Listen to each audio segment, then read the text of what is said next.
Didn't I tell y'all I was coming back? This be your boy Scotty by Nature TV, and we're here for a brand new review of Love and Marriage Huntsville, Season 10, Episode 9. What is going on, you guys? I hope you guys are having a wonderful, wonderful Sunday, and I intend on doing the exact same thing, you guys. What is going on? All right. Now, y'all know that I normally be doing my Potomac reviews right about now, but y'all, listen, I'm doing Potomac on tomorrow morning, so be on the lookout for that. I'm probably gonna be going live around like 10 a.m. on tomorrow. But if it's not at 10 a.m., I'm probably gonna go live probably around maybe like between the hours of noon and 2 p.m. Because I'm gonna watch Potomac on what is it? I'm gonna watch Potomac on Peacock in the morning because I ain't got to work tomorrow. And let me tell y'all, like I told y'all on my Braxton's review, y'all, I've been busy this weekend. I had to do confessionals Friday, and then Saturday we had to film like this last minute scene that y'all probably not even gonna see during the season because it don't fit what the fuck we were talking about. This was like some in, you know, 11th hour shit that we had to film last night. And y'all probably ain't gonna see that shit to the reunion. And I'm just gonna go on record and say that was the dumbest shit I ever had to film in my life. But that's a that's a whole nother story. But speaking of the show that I'm on, I am on a web reality show and it is called the Scene ATL. Okay. And it stars myself, Bando, Carl, JT, Delon, and my best friend of 15 years, DJ. And it will start airing on December the 9th on the Stylish TV network right here on YouTube. So any of my moderators, if you're in here and you got the link, go ahead and share it, honey. Okay. Go ahead and share it.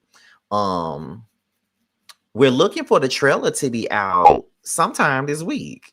And that's what I'm looking for. That's what I'm looking forward to. Because from what I heard about this trailer gonna be a little spicy. Gonna be a little spicy. And it's gonna be all about me. You know, all about me. I hate to say that, but I'm the star. I wasn't even trying to be. But you know, it is what it is, though. I love the show that I'm on. I love my castmates. Some more than others, but I love my castmates for the most part. And it's going to be a very good show. Like I'm going to promote the fuck out this show. I want you guys to support. I want you guys to subscribe to the platform. We're trying to get to 1,000 subscribers and stuff like that. We just want you guys to support. Like we really do. We are a new show. It's not many shows in the web reality sphere right now. You know, we got like Chasing Reality, we got Gemini Films, but we really ain't got no more shows out there. And now it's time for us to come on in. And let me tell y'all, this show is hilarious. It's some drama, but it's hilarious. But one thing that I have told you guys, and I've said a lot about this, is that I bared it all on this show. I bared it all. Okay. You got every single facet of me.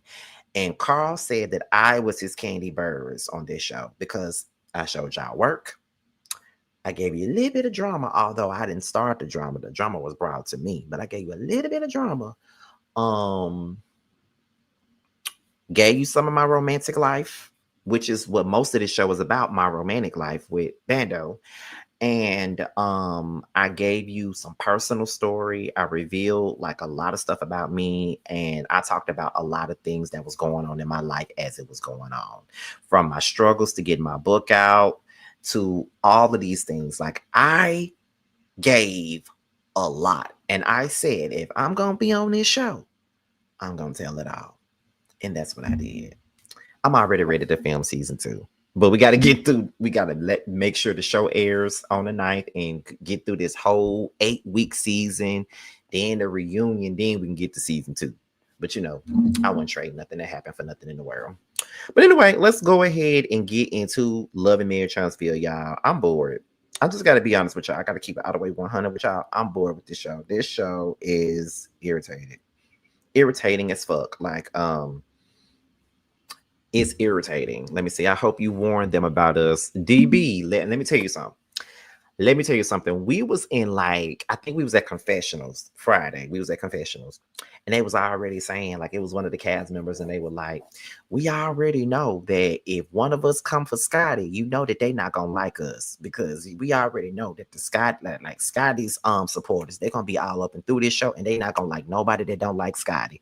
And I'm like, well, I hope you know, because the Scotty gang don't play. Okay, they do not play about me. They gonna comfort all y'all Nick for fucking with me. Okay, so just don't be surprised when they drag y'all.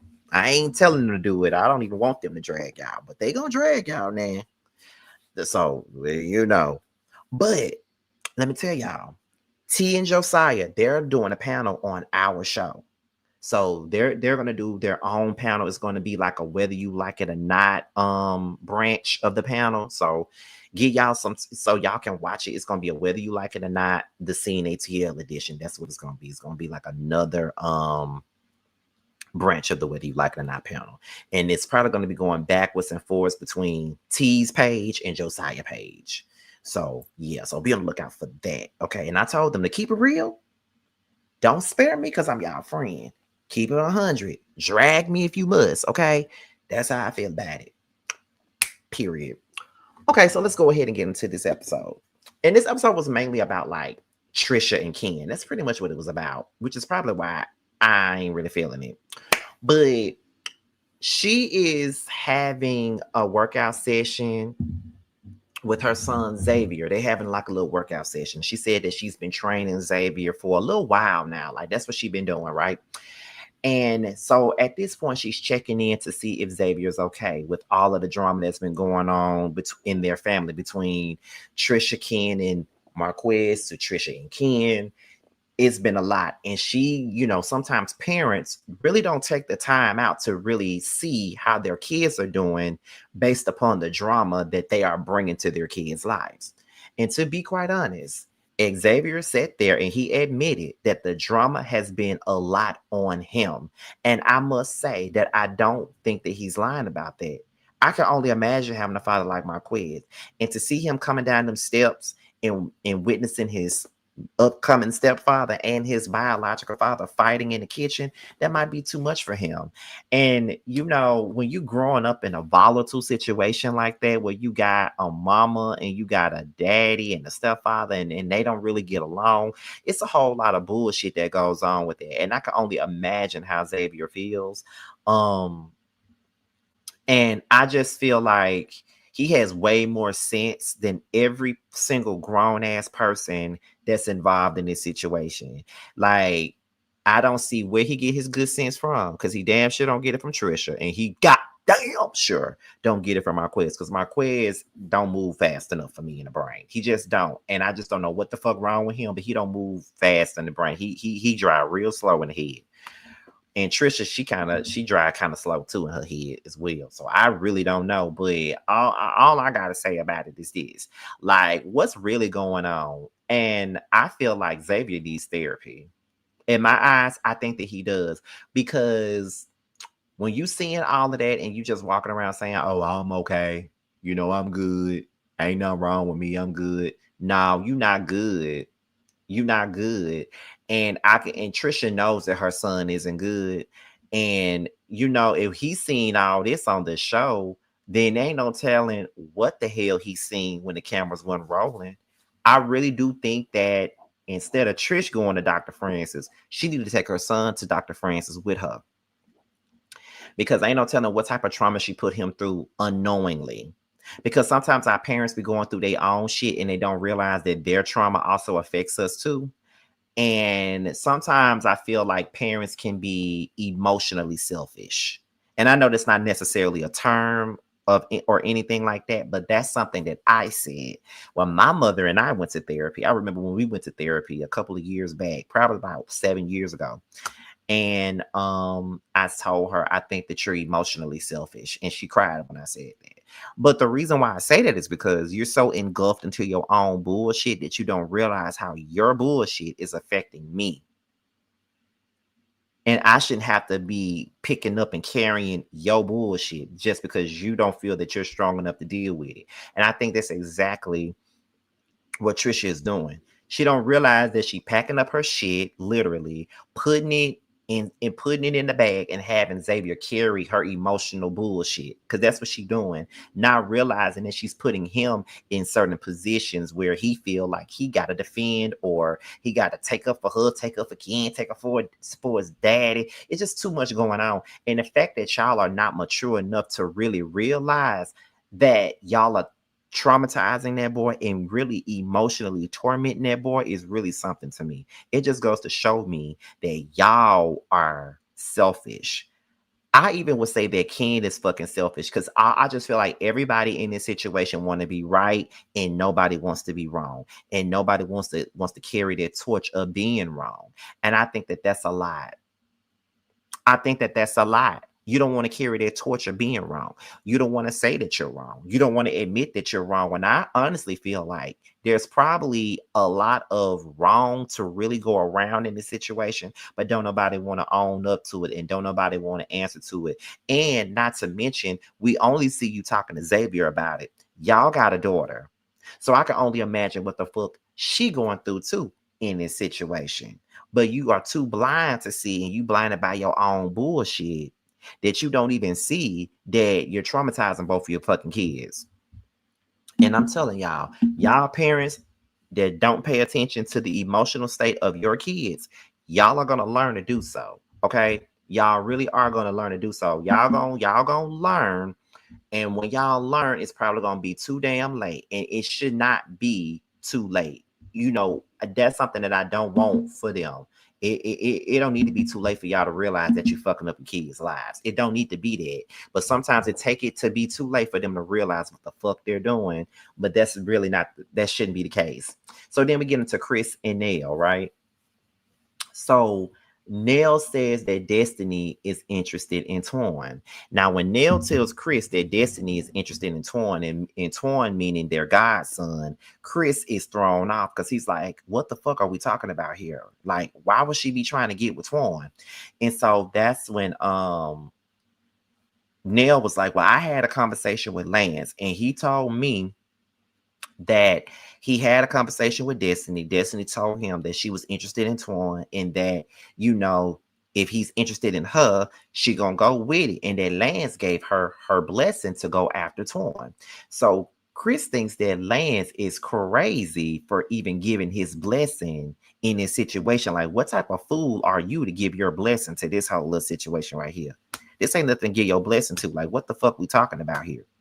And so Nell says, well, I feel like Lance feels guilty because of the fact that he went and got a baby and she didn't know nothing about it. So now he feels like he's feeling guilty because he hurt her with that. So he feels like he doesn't have a right to tell her nothing. However, Chris, on the other hand, thinks that it's a tit for tat situation. It's kind of like one of them things where you went and got a baby on me, and now I'm going to talk to your God. So now I'm going to talk to your God brother because you went and got a baby on me. To be honest, I wouldn't be surprised if that's what that was. Like, real talk, I really would not be surprised if that's what it was. But yeah, I do. While I think that Destiny really don't owe Lance a motherfucking thing because he didn't feel like he owed her anything when she found out about the baby on the internet. I still feel like it is kind of weird that you was talking to Lance and now you're trying to get with the brother, with the god brother, somebody that's close to him. I do think that that's kind of like some chicken head behavior. You feel what I'm saying? Like, that's just me. I ain't trying to tell her what to do or nothing like that because I'm all for a woman for dating around and doing what she needs to do for herself. But I do find that to be some chicken head, behavior, like some, the type of behavior that be going like, yeah, you like my outfit. Don't even fake the deal. I thought you said you had your bitch on a light bill, always in my face, talking this and that. Like, that type of attitude. That's what I think that's given, okay? I sure did, and that breast streaking on that yet. I kind of pause, but your ass needs some TikTok. That type of energy. The energy like, girl, you need some gum. Bro, like some thumb. What you looking at? I don't want your phone number. That type of behavior. That boy, please, whatever. That type of behavior. That's what it's giving. But, it is what it is. But Lance wasn't available and they weren't exclusive. Who the fuck cares? Who cares? If we're talking and we're going on dates, we're hanging out, and then I look up and I find out that you got a baby, that's an issue for me. Why you just didn't tell me that? I don't give a damn. We're dating around, we hanging out together. So why does that matter? Shit. Don't you think I need to know something like that? You know what I mean? Like, don't you think I need to know something like that? Like, if you got a baby and we sitting up here talking and shit like that, like, no. I need to know that so I can know this is a situation that I want to continue with. So if you could sit up there and just let me sit there and find out on the internet that you got some kid on the way, that's weird to me. So I don't give a damn what nobody got to say about that. I don't see nothing wrong with Destiny feeling any kind of way about that, because I would have felt some kind of way about it too. I wouldn't have made it a big deal, but I would have simply asked, why you didn't tell me about this? Why you kept this from me? Like, I definitely would have done that. And if that makes me look crazy, then I'm a crazy motherfucker. I don't give a damn. Anyway, Nell says that Letitia told Destiny that Nell knew that Lance had a baby on the way, but Nell said that she never knew that Lance had a baby on the way.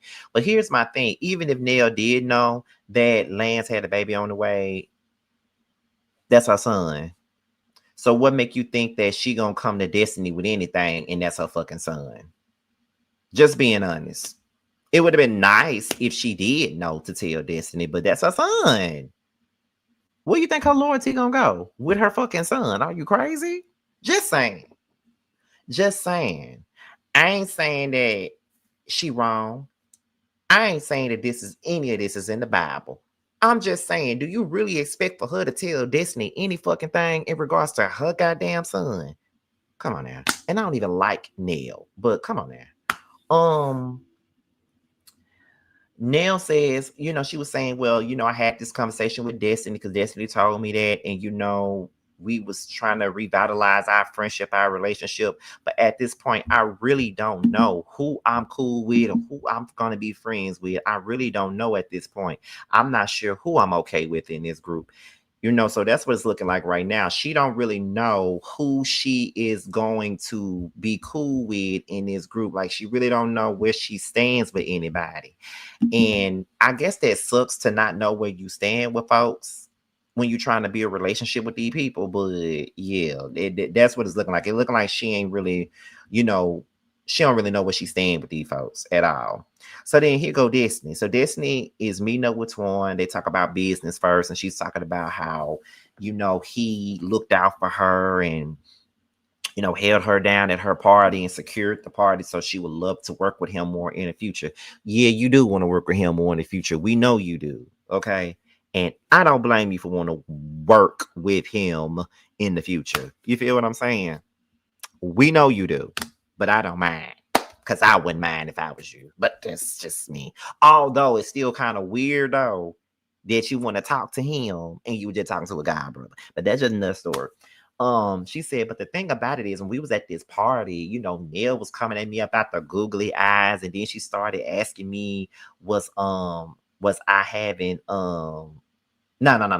And then was saying that she was hearing that he was asking about her and stuff like that. And she feel like Nell be all up in the wrong Kool-Aid and don't know the sip. And so he said, yeah, I was. I don't know if I was asking about you. I probably was asking about you. You know what I'm saying? Blah, blah, blah. So then that is when she said that I did have a conversation with Lance, and I did say that if you was checking for me, I was gonna take you up on your offer if you was checking for me. And so he just looked like, oh, okay, you know what I'm saying? All right, then you checking for me. Okay, then we got it, that type of thing. So that's what she was doing. That's what he was saying. Like, pretty much he's showing that he really is checking for her in a sense. Like, that's what it looking like to me. So then she also says to him that Nell was trying to see if her and Tuan were having sex. And she feels like, Miss Nell is doing way too much with getting up in her business. Now, let me tell y'all something. Nell could not ask me in my face if I was fucking that man. I wish she would ask me if I was fucking that man. Because if I'm fucking that man, that's my fucking business. Okay, my fucking business. If I'm fucking that man, that's my fucking business. So what the fuck we talking about here? What we doing? What we talking about? Why you worry about who fucking me? You need to worry about if Chris can still fuck you. That's what you need to be worried about. All up in my drawers. All up in my goddamn drawers. You gonna sniff them too? Get the fuck out of my business. Okay? Like, girl, bye. Get the fuck out of here. You feel what I'm saying? Like that shit was weird as fuck. Anyway, moving on. What else happened? They was talking about the definition of dating. Now, here's my thing with the definition of dating, because sometimes people don't know what the fuck dating is. Dating is when you're not exclusive, you're hanging out, you're having fun, you're going out to eat, Netflix and chilling, sometimes fucking, with no labels, no strings attached. You just date and get to know each other, having a little bit of fun. That's what dating is to me. Or you could be dating one person, or you could be dating around. When you're single, you can do that. You feel what I'm saying? But when I'm just dating one person, I expect that one person that I'm dating to just be dating me. Don't be going out dating other motherfuckers. But that's just me. That's that Goonica in me that be ready to kick down your doors and smack your chick and all that other shit. You feel what I'm saying? That's what that be. But yeah, like that's what the fuck dating is. You feel what I'm saying? So people really need to know what the definition is and what it really truly means to be out here dating somebody. You feel what I'm saying? So I don't know, but that's just me. Moving on. Where we at? So then we get into Ken and Trisha. They decide to have a conversation. And Ken says that for the last couple of days, things ain't been right. Him and Trisha really ain't been talking. He been trying to have a conversation with Trisha. Trisha really don't want to have no conversation with him.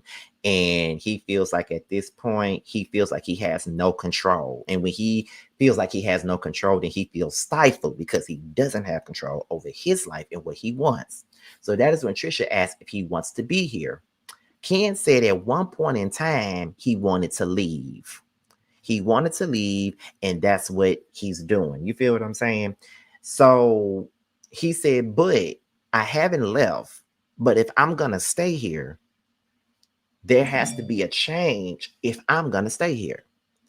And he says, at this point in time, I feel like my feelings are on the back burner. It's always about how Trisha feels. It's always about how the kids feel. But nobody ever sits back and wonder, is Ken's feelings hurt? Does anybody care about how Ken feels in this very moment right now?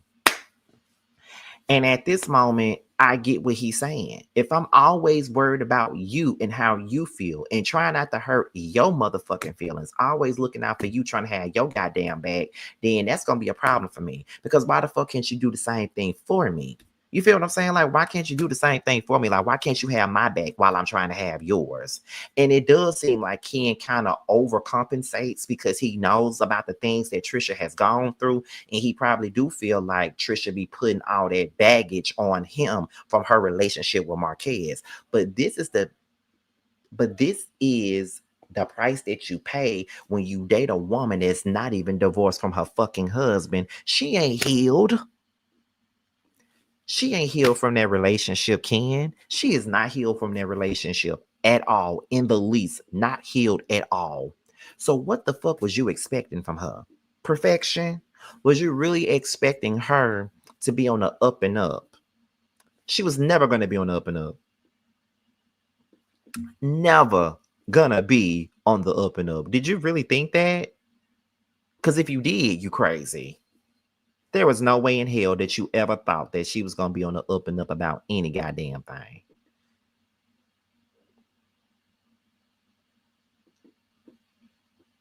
And that's the truth of the matter. You feel what I'm saying? So y'all relationship was doomed from the start because she was doomed. She ain't over what happened. I'm not really saying that she's still in love with Marquez because I don't think that she is. I just think that these residual feelings from that marriage and the shit that he did to her, she's projecting it onto you. And you're defensive about it, which you have every right to be. But in the same breath, you don't know how to handle that. He feels mistreated by Trisha, and he needs to know where do they go from here. Trisha, only you got the answer because it looked like he leaving it up to you. So then we get into Chris and Neil. They're at the daycare center, right? Because Neil got a daycare center and shit. Martell comes over and they seem to be happy to see Martell. One thing about it and two things for certain. I ain't happy to see him. I ain't never happy to see him. Ever happy to see him. But anyway, he's in the building and they ask him about the investment property. And Martell says that he's moving Ariane into Ariane and the kids into the investment property. And so Ms. Nell was like, so you ain't gonna get no type of profit off for this place. Like, you're not gonna get no type of money back or nothing. And so that's when Chris was like, he is gonna get a profit off of the Ariane up there. He gonna get a profit. And they all start laughing. So then Chris asked about Marceau and his conversation with him. And so that is when Martell says, well, listen, he was sitting over there trying to be cute with his cigar in his hand and all that other good jazz. But we both agreed that we were not going to talk shit about the other. Like, we're going to try to keep it cordial, keep it kosher. We're not really going to go in on each other. We just going to keep it 100 with one another. I'm not going to say that we going to be friends or nothing like that. But in the same breath, I just feel as though, we're going to be okay. We just got to learn how not to be talking shit about the other. And I get that. I can actually settle that. I can settle for that. Like, y'all need to leave each other alone. Y'all need to move the fuck on, move forward, leave that shit alone, and just do what y'all got to do. You feel what I'm saying? Like, y'all really ain't got to be friends, because I just don't even see how the fuck y'all can be friends if you really want me to be honest about it. Because I couldn't be friends with Martell after all shit he did and said about Tisha. But, we on a reality show. We got to get along. When they start forcing them to get along, that's when the shit becomes too fake for me. I can't fake being cool with folks that I don't really want to be cool with. So because now that Martell and Marceau are on another level with each other right now they want to get the group together and play games, play adult games and shit like that. That's what they want to do. So I guess that's good. So Trisha meets up with Dr. Francis, and Dr. Francis, thanks her for actually being, open to, allowing a complete stranger to hear what she's going through. And she pretty much said that she's been going through 10 to 12 years of pain. Her parents passed. Her family hasn't been the same since her parents passed. And her father's death directly affected her. And she says that her grief has went from sadness to like anger. And she says that the scary part about it is that she feels like the anger comes from her father. That's where she gets the anger from. He was like a sergeant to her, and he raised her to be this type of person and be that kind of person and all that other shit. And now she's an angry soul. And, Dr. Francis was like, it's one thing to be angry, but it's another thing to be an angry soul. And that is the truth. Which means Trisha has a whole lot of baggage, and it's not just about Marquez. It's about her parents dying, all those people that she lost along the way, with Marquez supposed to be her knight in shining armor, and he wasn't.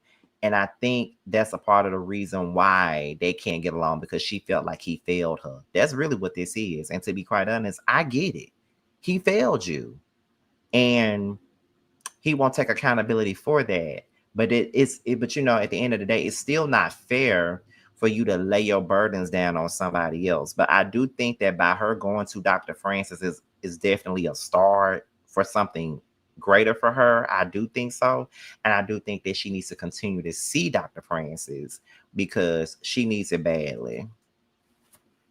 She needs it badly. And I really don't know what else to say when it comes down to this. She definitely needs it badly. But that's about it. That's really all I got. This episode really went all that to be talking about, for real. Hopefully it gets better, but that's all I really got for Love and Marriage Huntsville. I will talk to you guys on tomorrow for Real Housewives of Potomac, as well as the Whether You Like It or Not panel. And I'll catch you guys on the next one. Bye. Things I wanna do to you. All the love you try to hide.